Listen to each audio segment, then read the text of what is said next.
Hello, church family. Hello from Bradwell for once. We have moved back home.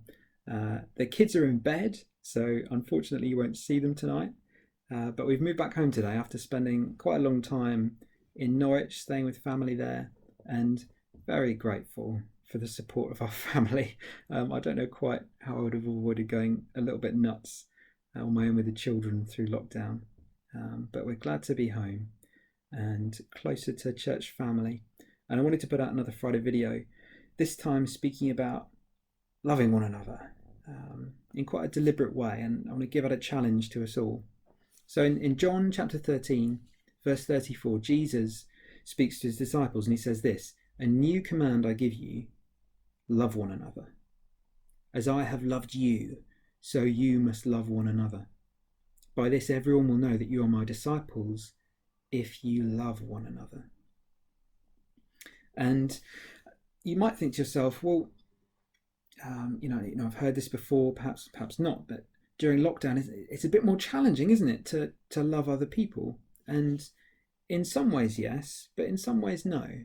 There are still lots of ways that we can show love for and deliberately love each other in the church family during this whole time of restricted movement and what we're able to do. And I want to give us one really concrete challenge and one concrete way of loving each other in the coming weeks and months. And that is, could each of us call somebody, one person, once a week?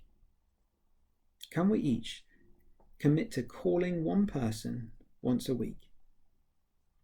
And as I say that, I know a lot of people will be thinking, oh, I can't stand the phone. Don't like picking up the phone. It makes me feel anxious. I worry, am I going to bug them? I freeze up. I babble when I'm on the phone. And if you really can't stand phones, then drop someone an email or a text message or something, or write them a letter to say, just want to start a conversation and how you're doing and how things been. What can we be praying for? But I think for most of us, it's not such a big deal to give one person a call once a week. And if you don't know anybody's number, then you can find quite a few people's numbers on ChurchSuite.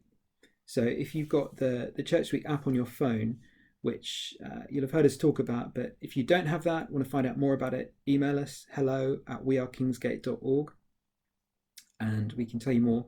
But if you look on the app and go to menu, then scroll down and you can see search for others. And you just click on that. You can put someone's name in, or you can scroll through and you can see lots of people who've, some people haven't got their contact details listed because you might need to change a setting. But lots of people have got theirs available to view there. Email address, phone number, and in which case, give them a ring. See how they're doing.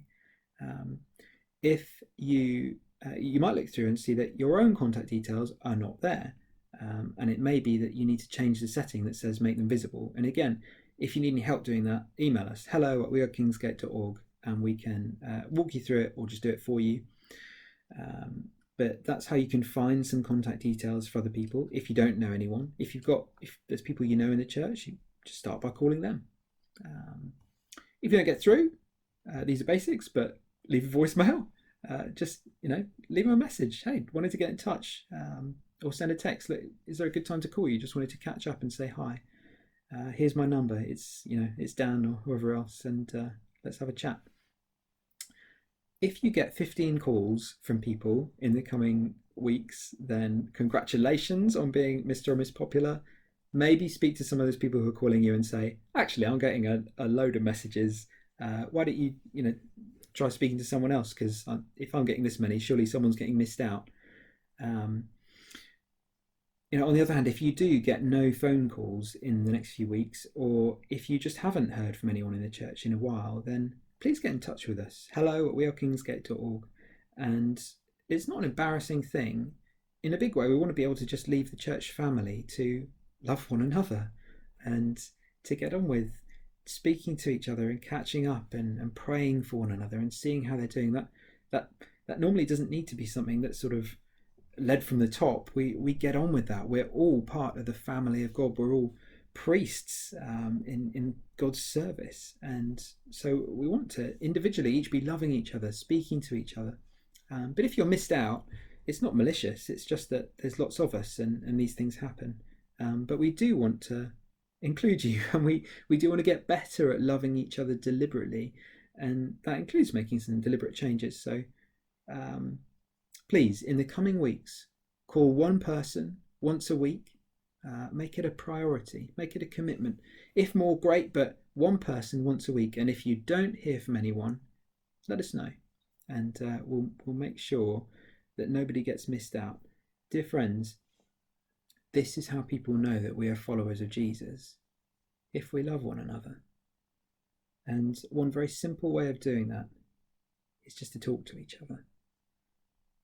So friends, I'm going to leave you with that challenge, and I look forward to seeing you soon. Church, God bless you.